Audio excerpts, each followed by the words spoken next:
ओम शांति। अॼु जी मुल्य तारीख़ 30 नवंबर 2024। मिठा मिठा बाप दादा चवनि था मिठी मिठी ॿार पंहिंजी बैटरी चार्ज करण जो ख़्यालु करो। पंहिंजो टाइम पर चिंतन में वेस्ट न करो। पंहिंजी घोट त नशो चढ़े। प्रश्न: ज्ञान हिकु सेकेंड जो हूंदे हुए बि बाबा खे एतिरो डिटेल सां सम्झाइण व एतिरो समय ॾियण जी आवश्यकता छो पई? उत्तराष्ट्र जे ज्ञान ॾियण खां पोइ ॿारनि में सुधार थियो या न थियो, इहे बि बाबा ॾिसंदा आहिनि। ऐं पोइ सुधारण लाइ ज्ञान ॾींदा ई रहंदा आहिनि। सॼे बीज ऐं झाड़ जो ज्ञान ॾींदा आहिनि, जंहिंजे कारण उन्हनि खे ज्ञान सागर चइबो आहे। अगरि हिकु सेकेंड जो मंत्र ॾेई करे हली वञनि त ज्ञान सागर जो टाइटल बि न मिले। ॾिसो, वैसे बि दुनिया में कोई बि माउ पीउ ॿार खे सम्झाईंदो आहे या कंहिंखे बि सम्झायो, कोई हिकु बार में सम्झी वेंदा आहिनि, कंहिंखे बार बार सम्झाइणो पवंदो आहे। त माउ पीउ चवंदा आहिनि मूंखे त हिनखे जीवन भर इहा ई ॻाल्हि सम्झाईंदे थी वई, अञा ताईं न सम्झियो। इहे शिव बाप बि असां सभिनि आत्माउनि जा बाप आहिनि। त कोई ॿार जल्दी सम्झी वेंदा आहिनि, कोई देरी सां सम्झंदा आहिनि। इन करे बाबा खे ज्ञान अलॻि अलॻि रीति सां अलॻि अलॻि ॿारनि खे अलॻि अलॻि रीति सां सम्झाइणो ई पवंदो आहे। ओम शांति। रूहानी बाप वेही रूहानी ॿारनि खे सम्झाईंदा आहिनि। भक्ति मार्ग में परम पिता परमात्मा शिव खे हिते ई पूजदा आहिनि, पर बुद्धि में आहे की उहो थी करे विया। जिते शिवलिंग ॾिसंदा आहिनि त उन्हनि जी पूजा कंदा आहिनि। इहे त सम्झंदा आहियो शिव परम धाम में रहण वारा आहिनि, थी करे विया आहिनि। हिन करे उन्हनि जी यादगार में पूजबो आहे। जंहिं समय यादि कबो आहे त बुद्धि में ज़रूरु ईंदो आहे की उहो निराकार आहे, जो परम धाम में रहण वारो आहे। उनजो उन्हनि खे शिव चई पूजदा आहियूं। मंदर में वञी करे मथो टेकदा आहिनि, उन्हनि ते दूध फल आदि चढ़ाईंदा आहिनि, परंतु उहो त जड़ आहे, है ना। जंहिं समय यादि कंदा आहिनि त बुद्धि में ज़रूरु ईंदो आहे कि निराकार आहे, जो परमधाम में रहण वारो आहे। उनजो नाम शिव चई पूजदा आहिनि। मंदर में वञी करे मथो टेकदा आहिनि, उन्हनि ते दूध फल आदि चढ़ाईंदा आहिनि, परंतु उहो त जड़ आहे, जड़ जी भक्ति ई कबी आहे न। हाणे तव्हां ॼाणंदा आहियो उहो चैतन्य आहे, उनजो निवास स्थान परमधाम आहे। उहो माण्हू जॾहिं पूजदा आहिनि त बुद्धि में रहंदो आहे कि परमधाम निवासी थी करे वियो। तॾहिं इहे चित्र ठाहिया आहिनि, जंहिंजी पूजा कबी आहे। उहो चित्र कोई शिव न आहे, उन्हनि जी प्रतिमा आहे। वैसे ही देवताउनि जी बि पूजा कबी आहे। जड़ चित्र चैतन्य न आहे, परंतु उहो चैतन्य थी करे विया। उहो काॾे विया इहे न सम्झंदा आहिनि। ज़रूरु पुनर्जन्म वठी विया न, हाणे पुनर्जन्म वठी विया हूंदा, है न। देवताऊं हाणे तव्हां ॿारनि खे ज्ञान मिले थो न, सम्झंदा आहियो जो बि पूज्य देवता हुया उहो पुनर्जन्म वठंदा आया आहिनि। आत्मा उहो ई आहे। आत्मा जो नाम न बदलंदो आहे, बाक़ी शरीर जो नाम रूप बदलंदो आहे। उहा आत्मा कोई न कोई शरीर में आहे। पुनर्जन्म त वठिणो ई आहे। तव्हां पूजदा आहियो उन्हनि खे जो पहिरियों शरीर वारा हुया। सतयुगी लक्ष्मी नारायण खे पूजदा आहिनि। हिन समय तव्हांजो ख़्यालु हलंदो आहे जो नॉलेजफुल बाप असांखे ॾींदा आहिनि, उन्हनि जा ख़्याल हलंदा आहिनि। तव्हां सम्झंदा आहियो जंहिं चित्र जी पूजा कंदा आहियूं उहो पहिरियों नंबर वारो हुयो। इहे लक्ष्मी नारायण चैतन्य हुया, हिते ई भारत में ई हुया, हाणे न आहिनि। मनुष्य इहे न सम्झंदा आहिनि कि उहो पुनर्जन्म वठंदे भिन्न नाम रूप वठी 84 जन्मनि जो पाठ वधाईंदा रहंदा आहिनि। मनुष्य इहे न सम्झंदा आहिनि कि उहो पुनर्जन्म वठंदे भिन्न नाम रूप वठंदे 84 जन्म जो पाठ वधाईंदा आहिनि। इहे कंहिंजे ख़्याल में न ईंदो आहे। सत्युग में हुया त ज़रूरु, परंतु हाणे न आहिनि। इहे बि कंहिंखे सम्झ में न ईंदी आहे। हाणे तव्हां ॼाणंदा आहियो ड्रामा प्लान अनुसार पोइ चैतन्य में ईंदा ज़रूरु। मनुष्य जी बुद्धि में इहे ख़्याल ई न ईंदो आहे। बाक़ी एतिरो ज़रूरु सम्झनि कि इहा हुया, हाणे इन्हनि जा जड़ तेतिरा आहिनि, परंतु उहो चैतन्य काॾे हली आहे, ये कंहिंजी बुद्धि में न ईंदो आहे। मनुष्य त 84 लख पुनर्जन्म चई ॾींदा आहिनि। इहे बि तव्हां ॿारनि खे मालूम पियो कि 84 जन्म ई वठंदा आहिनि, न कि 84 लख। हाणे रामचंद्र जी पूजा कंदा आहिनि, उन्हनि खे पतो ई न आहे कि राम काॾे वियो। तव्हां ॼाणंदा आहियो श्री राम जी आत्मा त ज़रूरु पुनर्जन्म वठंदे वठंदे हिते ई हूंदी न। हिते इम्तिहान में न पास थींदी आहे, परंतु कोई न कोई रूप में हूंदी त ज़रूरु हिते ई पुरुषारथ कंदा रहंदा आहिनि। एतिरो नाम बालो आहे राम जो त ज़रूरु ईंदा न, हुनखे नॉलेज वठणी पवंदी। हाणे कुझु मालूम न पवंदो आहे त इहा ॻाल्हि खे छॾे ॾियणो खपे, हुन ॻाल्हि खे छॾे ॾियणो खपे। हिन ॻाल्हियुनि में वञण सां टाइम वेस्ट थींदो आहे। इन सां त छो न टाइम सफ़ल करो, पंहिंजी उन्नति जे लाइ बैटरी खे चार्ज करूं बाबा खे यादि करे। ॿी ॻाल्हि जो चिंतन त परचिंतन थी वियो। हाणे तव्हां पंहिंजो चिंतन करो, असां आत्मा आहियूं, बाप खे यादि करूं। उहो बि ज़रूरु पढ़ंदा हूंदा न, पंहिंजी बैटरी चार्ज कंदा हूंदा, परंतु तव्हांखे पंहिंजी करणी आहे न। हिन समय जो बि सिंसियर आहिनि न, उहो फालतू ॻाल्हियुनि में न लॻंदा आहिनि, उहो पंहिंजी बाबा खे यादि करे बैटरी चार्ज कंदा ई रहंदा आहिनि। पंहिंजी घोट त नशो चढ़े। बाप चईंदा आहिनि जॾहिं तव्हां सतो प्रधान हुयो त तव्हांजो ॾाढो ऊच पद हुयो, हाणे पोइ पुरुषारथ करो, मूंखे यादि करो त विक्रम विनाश थी वञनि। मंज़िल आहे न, इहे चिंतन कंदे कंदे सतो प्रधान ठहिणो आहे। नारायण जो ई सिमरन करण सां असां नारायण ठहींदासीं। अंतकाल में जो नारायण सिमरे, तव्हांखे बाप खे यादि करिणो आहे जंहिंसां असांजा सभु पाप कटिजी वञनि, पोइ असां नारायण ठही वेंदासीं। इहे नर सां नारायण ठहिण जी हाईएस्ट युक्ति आहे कि नारायण खे नारायण नारायण न चइणो आहे, बाबा खे यादि करे नारायण जहिड़ा गुण धारण करणा आहिनि, पोइ असांजा पाप कटिजी वेंदा। त इहा असां नर सां श्री नारायण ठही वेंदासीं, नारी सां श्री लक्ष्मी ठही वेंदासीं। आत्मा में उहो गुण ईंदा न, हिकु नारायण त न ठहींदो न, इहा त सॼी डिनाइस्टी ठही वेंदी। बाप हाईएस्ट पुरुषारथ कराईंदा आहिनि, इहे ई आहे राजयोग जी नॉलेज। सो बि पूरे विश्व जो मालिक ठहिणो आहे। जेतिरो पुरुषारथ कंदा ओतिरो ज़रूरु फ़ाइदो आहे न। हिकु त पंहिंजी खे आत्मा ज़रूरु निश्चय करो। कोई लिखंदा बि ईअं आहिनि, फलानी आत्मा असांखे यादि कंदी आहे। आत्मा शरीर जे द्वारा लिखंदी आहे। आत्मा जो कनेक्शन शिव बाबा सां गॾु आहे। त हाणे असां मुरली पढ़ूं था, ॿुधूं था, त सोचो मां आत्मा बाबा जी आई हुई मुरली पढ़ां थी, मां आत्मा बाबा जी मुरली ॿुधां थी, बाबा जी श्रीमत पढ़ां थी, श्रीमत ॿुधां थी, मां हाणे आत्मा ईअं थी करां। हीअं अभ्यास करो। मां आत्मा फलाणे श्री, कोई ईअं लिखंदा आहिनि, आत्मा जो कनेक्शन शिव बाबा सां गॾु आहे, मां आत्मा फलाणे श्री जे नाम रूप वारी आहियां। इहे त ज़रूरु ॿुधाइणो पए न, श्री आत्मा जे शरीर ते ई भिन्न भिन्न नाम पिया आहिनि। मां आत्मा तव्हांजो ॿारु आहियां, मुंहिंजी आत्मा जे शरीर जो नाम फलाणो आहे। आत्मा जो नाम त कॾहिं बदिलजंदो न आहे। मां आत्मा फलाणे शरीर वारी आहियां, शरीर जो नाम त ज़रूरु खपे न, है न। शरीर जो नाम त खपे, न त कारोबार हली न सघे। हिते बाप चईंदा आहिनि मां बि हिन ब्रह्मा जे तन में ईंदो आहे, टेम्पररी। हिननि जी आत्मा खे बि सम्झाईंदो आहे, मां हिन शरीर में तव्हांखे पढ़ाइण आयो आहियां, इहो मुंहिंजो शरीर न आहे, मां इन्हनि में प्रवेश कयो आहे, पोइ हली वेंदमि पंहिंजे धाम में। बाबा चईंदा आहिनि मां परम धाम खां ईंदो आहियां, हिननि जे शरीर में प्रवेश करे तव्हांखे ऐं सॼी दुनिया खे पावन ठाहे पोइ पंहिंजे धाम में हली वेंदो आहे। मां ईंदो ई आहियां तव्हां ॿारनि खे मंत्र ॾियणु, ईअं न कि मंत्र ॾेई करे हली वेंदो आहे न, ॿारनि खे ॾिसणो बि पवंदो आहे न केसि ताईं सुधार थियो आहे, पोइ सुधारण जी शिक्षा ॾींदा रहंदा आहिनि। सेकेंड जो ज्ञान ॾेई करे हली वञनि, पोइ त ज्ञान सागर ई न चवनि।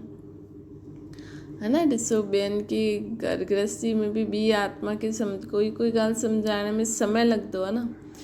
त ईअं ई असां में बि ॿारनि खे नई ॻाल्हि आहे, हिकदमि कोई चए तव्हां आत्मा आहियो, लेकिन हुनजे लाइ युक्तियूं बि ॿुधाइणियूं खपनि न, कीअं कीअं सम्झो। केतिरो बाबा चईंदा आहिनि कि अगरि मां 1 सेकेंड में मंत्र ॾेई हली वञा पोइ त मूंखे ज्ञान सागर बि न चवनि। केतिरो समय थियो आहे तव्हांखे सम्झाईंदा ई रहंदा आहिनि। झाड़ जी भक्ति मार्ग में सभु ॻाल्हियूं सम्झण जी डिटेल आहे। भक्ति मार्ग जी सभु ॻाल्हियूं सम्झण जी डिटेल आहे। झाड़ डिटेल में सम्झाईंदा आहिनि। होलसेल माना मनमना भव, परंतु अहिड़ो चई करे हली त न वेंदा न। फलानो पालना देख रेख बि त करणी आहे। कई बार बाप खे यादि कंदे कंदे पोइ गुम थी वेंदा आहिनि। फलानी आत्मा जंहिंजो नाम रूप फलानो हुयो उहो ॾाढो सुठो पढ़ंदो हुयो, स्मृति त ईंदी न। पुराणा ॿार केतिरा सुठा हुया, उन्हनि खे माया हप करे छॾी। शुरू में केतिरा आया, फट सां अची करे बाप जी गोद वरिती, है न। शुरू में केतिरा आया, फट सां अची करे बाप जी गोद वरिती, भट्टी ठही। लेकिन हिते पुरुषारत करिणो पवंदो आहे, हिते ठाठ न आहिनि। हाणे भले ई माण्हू ईअं रहनि था, लेकिन पहिरियों त बाबा केॾो साधारण रीति सभु कुझु कंदा हुया। बाबा चईंदा आहिनि हिते त माया जो बि फोर्स आहे। ॿार बाबा जी गोद वठंदा आहिनि, भट्टी ठही, इन में सभिनि पंहिंजो लक आज़मायो। पोइ लक आज़माईंदे माया हिकदमि उड़ाए छॾियईं, ठहरी न सघिया। पोइ 5000 वर्ष पोइ ईअं ई थींदो। केतिरा हली विया, अधु झाड़ त ज़रूरु वियो, पर झाड़ वृद्धि खे पायो, परंतु पुराणा हली विया। सम्झी सघंदा आहिनि उन्हनि सां कुझु पोइ ईंदा ज़रूरु पढ़णु। स्मृति ईंदी आहे कि असां बाप सां पढ़ंदा हुआसीं ऐं हाणे ताईं पढ़ंदा रहंदा आहियूं, है न। उन्हनि सां कुझु त ईंदा ज़रूरु पढ़णु, वापसि ईंदा। बाबा ॾिसो, छो जी बाबा चईंदा आहिनि न, हटी त इहा ई आहे, जेके स्वर्ग में पाठ वॼाइणो आहे त हुनखे अचिणो ई पवंदो।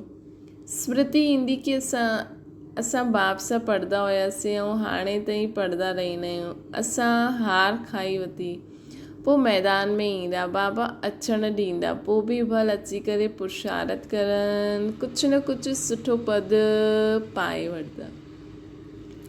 बाबा स्मृति ॾियाराईंदा आहिनि। ॿार मिठे ॿार मामेकम यादि करो त सभु पाप कटिजी वेंदा। हाणे कीअं यादि कंदा आहियो? छा इहे सम्झंदा आहियो कि बाबा परमधाम में आहे? न, बाबा त हिते रथ में वेठा आहिनि। हिन रथ जो सभिनि खे मालूम पवंदो आहे। इहे भाग्यशाली रथ आहे, इन्हनि में आया आहिनि। भक्ति मार्ग में बि हुया त उन्हनि खे परमधाम में यादि कंदा हुया, परंतु इहे न ॼाणंदा हुया कि यादि सां छा थींदो। हाणे तव्हां ॿारनि खे बाप ख़ुदि हिन रथ में वेही श्रीमत ॾींदा आहिनि। इन करे तव्हां ॿार सम्झंदा आहियो बाबा हिते हिन मृत्यु लोक में पुरुषोत्तम संगम युग ते आहिनि, है न। असां हिते तव्हां ॿारनि खे बाप ख़ुदि हिन रथ ते वेही श्रीमत ॾींदा आहिनि बाबा। हिन करे तव्हां ॿार सम्झंदा आहियो बाबा हिते हिन मृत्यु लोक में पुरुषोत्तम संगम युग ते आहिनि। तव्हां ॼाणंदा आहियो असांखे ब्रह्मा खे यादि न करिणो आहे, न। असांखे ब्रह्मा खे यादि न करिणो आहे। बाप चईंदा आहिनि मामेकम यादि करो। मां हिन रथ में रही करे तव्हांखे इहा नॉलेज थो ॾियां। तव्हां ॼाणंदा आहियो असांखे ब्रह्मा खे यादि न करिणो आहे। बाप चईंदा आहिनि मामेकम यादि करो, मां हिन रथ में रही करे तव्हांखे नॉलेज ॾींदो आहियां, पंहिंजी बि पहचान ॾींदो आहियां। मां हिते आहियां। अॻियां त तव्हां सम्झंदा आहियो मां परमधाम में रहंदो आहियां, थी करे वियमि, परंतु कॾहिं इहो पतो न हुयो। थी करे सभु विया, जंहिंजा बि चित्र आहिनि, हाणे उहे किथे आहिनि इहे कंहिंखे पतो न आहे। जो ईंदा आहिनि उहे पोइ पंहिंजे समय ते ईंदा आहिनि, भिन्न भिन्न पाठ वॼाईंदा आहिनि। स्वर्ग में त कोई वञी वेंदो न आहे। जो ईंदा आहिनि उहे पोइ पंहिंजे समय ते ईंदा, है न। जो आत्मा जॾहिं जॾहिं आई वो पंहिंजे पंहिंजे समय ते ईंदा, भिन्न भिन्न पाठ वॼाईंदा रहंदा आहिनि। स्वर्ग में त कोई वेंदो न आहे, हिन ई दुनिया में पुनर्जन्म प्ले कंदा आहिनि। बाबा सम्झाईंदा आहिनि स्वर्ग में वञण लाइ त पुरुषार्थ करिणो हूंदो आहे न, त पुराणी दुनिया जो अंत, नई दुनिया जी आदि खपे। बाप सम्झाईंदा आहिनि स्वर्ग में वञण लाइ त पुरुषार्थ करिणो खपे, ऐं पुराणी दुनिया जो अंत, नई दुनिया जी आदि बि खपे, जेके पुरुषोत्तम संगम युग चइबो आहे, है न। त हाणे जो आत्मायूं पुनर्जन्म वठी वठी हाणे हिन दुनिया में हुननि खे वरी पंहिंजो उहो ई पाठ वॼाइणो आहे, त हाणे पुरुषार्थ बि करिणो आहे हिन संगम युग ते। इहे ज्ञान हाणे तव्हांखे आहे। मनुष्य कुझु न ॼाणंदा आहिनि, सम्झंदा बि आहिनि, शरीर भर जली वेंदो आहे, बाक़ी आत्मा रहिजी वेंदी आहे। हाणे कलयुग आहे त ज़रूरु जन्म कलयुग में ई थींदो न। सतयुग में हुयासीं त जन्म सतयुग में थींदा हुया। इहे बि ॼाणंदा आहियो आत्माउनि जो सॼो स्टॉक निराकारी दुनिया में आहे। इहे त बुद्धि में वेठो आहे न, पोइ हुतां खां ईंदा आहिनि, हिते शरीर धारण करे जीव आत्मा ठही वेंदा आहिनि। तव्हां सभिनि खे हिते अची करे जीव आत्मा ठहिणो ई आहे। पोइ नंबरवार पुरुषार्थ वापसि वेंदा, सभिनि खे हिते अची करे जीव आत्मा ठहिणो आहे, पोइ नंबरवार वापसि वेंदा। सभिनि खे त न वठी वेंदासीं न त प्रलय थी वञे। कुझु आत्मायूं हिते रहंदियूं,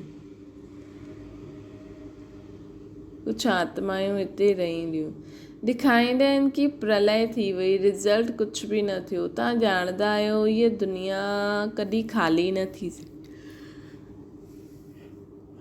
जीअं बाबा चईंदा आहिनि न, परम धाम कॾहिं ख़ाली न थी सघंदो आहे न, ईअं ई हीअ दुनिया पूरी कॾहिं ख़ाली न थी सघंदी आहे। कुझु आत्मा रहंदियूं आहिनि हिते। गायन बि आहे न, राम गयो रावण गयो, जंहिंजो ॾाढो वॾो परिवार हुयो। सॼी दुनिया आहे रावण संप्रदाय, राम संप्रदाय त ॾाढा थोरा हूंदा आहिनि। राम जी संप्रदाय आई सतयुग त्रेता, राम जी संप्रदाय आहे ही सतयुग त्रेता।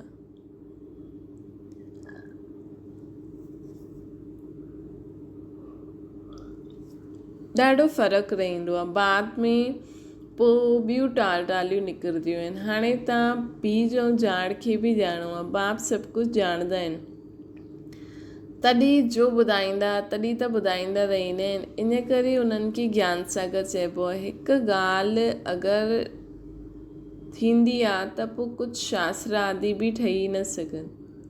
हिकु ई ॻाल्हि अगरि हुजे हा, बाबा अगरि हिकु ई मनमना भव जो मंत्र ॾेई हली वञनि हा, पोइ त एॾा शास्त्र बि न ठहनि हा, है न। छो जी बाबा चईंदा आहिनि न, मां जो तव्हांखे ॿुधाईंदो आहे उनखे अटे में लूणु मिसल शास्त्रनि में बि आहे, ख़ासि गीता में। त बाबा असां बीज ऐं झाड़ खे ॼाणियो आहे न, त बाबा चईंदा आहिनि कि हाणे झाड़ जी डिटेल बि बाबा सम्झाईंदा आहिनि। मूल ॻाल्हि नंबर 1 सब्जेक्ट आहे बाप खे यादि करणु, इन में ई महिनत आहे, इन ते ई सॼो मदार आहे। बाक़ी झाड़ खे त तव्हां ॼाणे विया आहियो। दुनिया में न ॻाल्हियुनि खे कोई ॼाणंदो न आहे। तव्हां सभु धर्म वारनि जी तिथि तारीख़ आदि सभु ॿुधाईंदा आहियो। अधु कल्प में इहे सभु ईंदा आहिनि। बाक़ी सूर्यवंशी चंद्रवंशी इन्हनि जे लाइ ॾाढो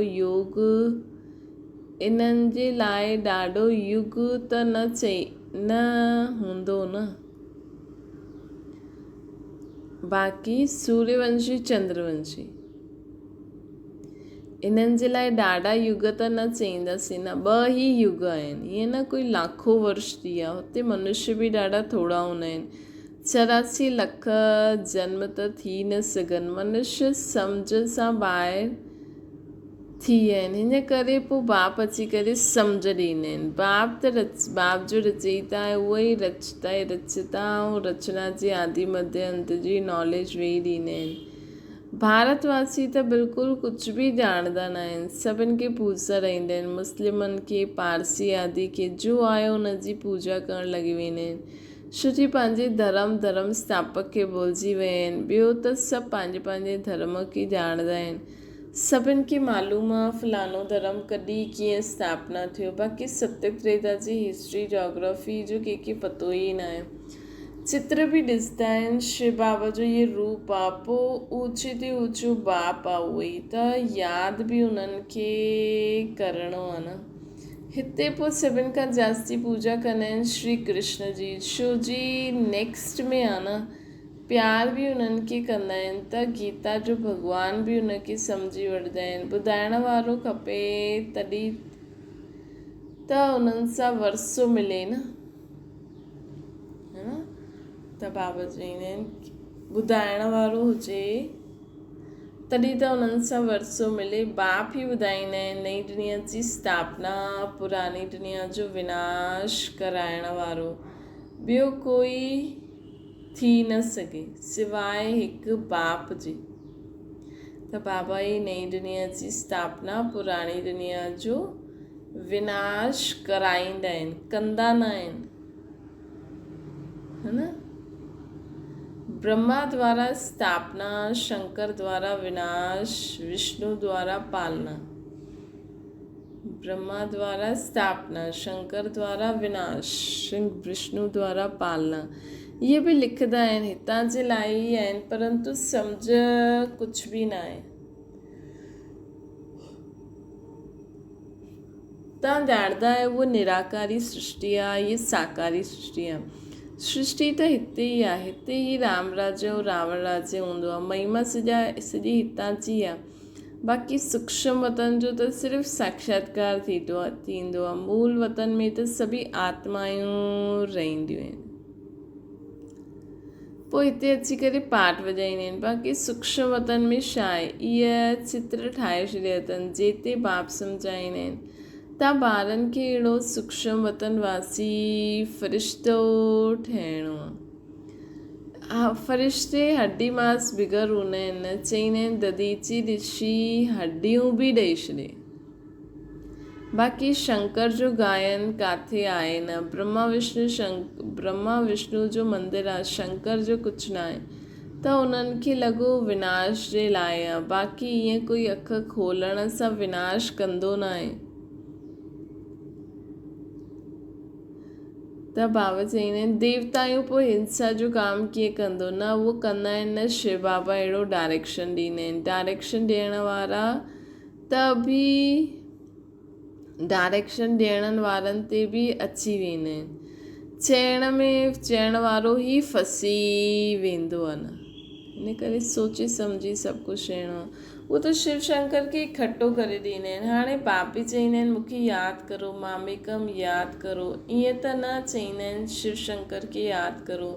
पतित पावन त हिकु बाप ई आहे, भॻवानु अर्थ सहित वेही सभु ॻाल्हियूं सम्झाईंदा आहिनि। इहे कोई ॼाणंदा न आहिनि त इहे चित्र ॾिसी मुंझी पवंदा आहिनि। अर्थ त ज़रूरु बताइणो पए न, सम्झण में टाइम लॻंदो आहे। कोटनि में कोई वीलो निकिरंदो, मां जो आहियां जहिड़ो आहियां। कोटनि में कोई मूंखे पूरी रीति पहचाने सघंदा आहिनि। ॾिसो हिन में बाबा चई मां विनाश कराईंदो आहे, पोइ बाबा चई मां कंहिंखे चईंदो बि न आहियां, डायरेक्शन बि न ॾींदो। त बाबा जी ॿ टाइप जी ॻाल्हियूं असांखे विशाल बुद्धि वारा ई सम्झी सघंदा आहिनि। ईअं त कोई नयो ॿुधे त चए इहे छा हिकु बार चए थो कराइणो आहे, हिकु बार न कराइणो आहे, इहा मुरली त गड़बड़ आहे, ईअं आहे उहा आहे। लेकिन बाबा जी असांखे हर ॻाल्हि सम्झणी आहे, है न। बाबा छा चवणु चाहिनि था, है न। हिन में ॾिसो बाबा चई मां शंकर द्वारा विनाश कराईंदो आहियां। ब्रह्मा द्वारा स्थापना, शंकर द्वारा विनाश, विष्णु द्वारा पालना, है न। त बाबा कोई हीअं थोरी चवंदा आहिनि विनाश करो। बाबा त छा चवंदा आहिनि पंहिंजे खे परिवर्तन करो, है न। असां त बाबा त चवंदा आहिनि, पोइ बाबा हेठि ॾिनई की न शिव बाबा अहिड़ो डायरेक्शन बि ॾींदा आहिनि। कोई बाबा ईअं थोरी चवंदा आहिनि हिननि जे मथां मिसाइल फिटी करो, हाणे दुनिया खे विनाश करो, ईअं करो। बाबा त असांखे नई दुनिया जे लाइ रेडी कंदा आहिनि। शंकर जहिड़ो तपस्वी ठाहींदा आहिनि, त उन तपस्या जे बल सां ऑब्वियसली जॾहिं पाणी जो बहाव ईंदो तेज़ी सां त पाणे ई सभु चीज़ूं ख़तमु थी वेंदियूं। हिन में न पाणी जो दोष आहे न कंहिंजो दोष आहे, उहो त पाणी हिकदमि प्रेशर सां आयो ऐं सभु ख़तमु थी वियो। त असां बि शंकर जहिड़ो तपस्वी रूप धारण कंदासीं त नेगेटिविटी आपे ई हिन दुनिया मां ख़तमु थी वेंदी, आपे ई हिन दुनिया में स्वर्ग अची वेंदो। त ॾिसो बाबा जी हर ॻाल्हि खे, तॾहिं बाबा चईंदा आहिनि न, मां जो आहियां जहिड़ो आहियां, कोटनि में कोई में बि कोई मूंखे पहचाने सघंदो आहे। त बाबा जी हर ॻाल्हि खे असांखे विशाल बुद्धि सां सम्झणो आहे। अगरि सम्झ में नथी अचे त बाबा चई न हिन में, अगरि कोई ॻाल्हि सम्झ में नथी अचे त उनखे छॾे ॾियो, उन में फसो न त संशय बुद्धि थी वेंदा आहियूं। पोइ बाबा जे मथां बि संशय अची वेंदो, मुरली जे मथां बि संशय अची वेंदो, पोइ अलाए कहिड़ी कहिड़ी ॻाल्हियूं थी वेंदियूं। अच्छा, मीठी मीठी सिकिल जे ॿारनि प्रति माता पिता बाप दादा जो यादि प्यार और गुड मॉर्निंग। रूहानी बाप जी से सभिनि रूहानी ॿारनि खे नमस्ते। असांजी बि रूहानी माता पिता बाप दादा खे यादि प्यार, गुड मॉर्निंग ऐं नमस्ते। धारणा जे लाइ मुख्य सार, कहिड़ी बि ॻाल्हि में चिंतन, कहिड़ी बि ॻाल्हि जी चिंतन में पंहिंजो समय न गवाइणो, पंहिंजी मस्ती में रहणो आहे। स्वयं जे प्रति चिंतन करे आत्मा खे सतो प्रधान ठाहिणो आहे। ॿियो आहे नर सां नारायण ठहिण जे लाइ अंतकाल में हिकु बाप जी यादि रहे, इन हाईएस्ट युक्ति खे सम्झाइण साम्हूं रखंदे हुए पुरुषार्थ करिणो आहे कि असांखे सिर्फ़ु बाबा ई यादि रहणो खपे, बसि ॿियो कोई बि यादि न रहणो खपे। मां आत्मा आहियां, मां आत्मा आहियां इहे यादि रखो, परमात्मा जी संतान आहियां, बसि मां ऐं बाबा। हिन शरीर खे हाणे भुलिजी वञिणो आहे। वरदाना, दाता जी देन खे स्मृति में रखी सर्व लगाव सां मुक्त रहण वारा आकर्षण मुक्त ठहो। कई बार चईंदा आहिनि कि इन्हनि सां मुंहिंजो कोई लगाव न आहे, परंतु इन्हनि जा इहा गुण ॾाढा सुठा आहिनि, या इन्हनि में सेवा जी विशेषता ॾाढी आहे। लेकिन कहिड़े व्यक्ति व वैभव जी तरफ़ बार बार संकल्प वञण बि आकर्षण आहे, भले सेवा आरती छो न वञे थो। कंहिंजी बि हाणे ॾिसो, हिन ई ॻाल्हि खे असांखे ॾाढो गहराई सां सम्झणो है न। भई ठीकु आहे, असां हुनखे सेवा अर्थ त असांखे यादि करिणो ई पवंदो। हा भई बाबा जी, असां बाबा खे यादि करे सेवा जी प्लानिंग कई, हिन आत्मा खे चइणो आहे। त जीअं बाबा बि असांखे बार बार कोई ॻाल्हि चईंदी, कंहिंखे टाइम लॻंदो आहे त असां हुन जे लाइ भले ई हुन माण्हू खे यादि करूं, लेकिन हीअं न, हीअ ॾाढी सुठी सेवा कंदो आहे, हिन करे मां हिन खे ई यादि थी कयां, पहिरियों हिन खे ई थी चवां न। हुनजी जो ड्यूटी आहे असां हुनखे ॿुधाए छॾियो, पोइ वापसि हुनखे हुन इहे कई न कई त ॾिसूं त सही। हिन जो मतिलबु इहो थोरी कि असां हुनजी आकर्षित थी वियासीं, है न। त कंहिं न कंहिं व्यक्ति व वैभव आकर्षण सुठी, कि उहो ॾाढी सुठी सेवा कंदो आहे, हल उहो ॾाढी सुठी सेवा कंदो आहे, बार बार उहो व्यक्ति न अचिणो खपे। त कहिड़ी बि विशेषता खे ॾिसंदे, गुणनि खे व सेवा खे ॾिसंदे दाता खे न भुलिजो। ये दाता जी देन आहे, ये स्मृति लगाव सां मुक्त कंदी। अरे बाबा हुन आत्मा खे विशेषता ॾिनी अथई, हलो हुन जी विशेषता सां कमु करो, आकर्षण मुक्त ठाहे ॾींदी। अगरि असां यादि रखंदासीं कि हिननि खे बाबा ॾिनी अथई त हिन सां असां आकर्षण मुक्त थी वेंदासीं, लगाव मुक्त थी वेंदासीं, किथे बि प्रभावित न थींदासीं। स्लोगन आहे, अहिड़ो रूहानी सोशल वर्कर ठहो जो भटकदी हुई आत्माउनि खे ठिकानो ॾेई सघूं, अर्थात भॻवान सां मिलाए छॾियो। अहिड़ो रूहानी सोशल वर्कर ठहो जो भटकदी हुई आत्माउनि खे ठिकानो ॾेई सघूं, भॻवान सां मिलाए सघूं। अच्छा, ओम शांति। बाबा खे यादि करो।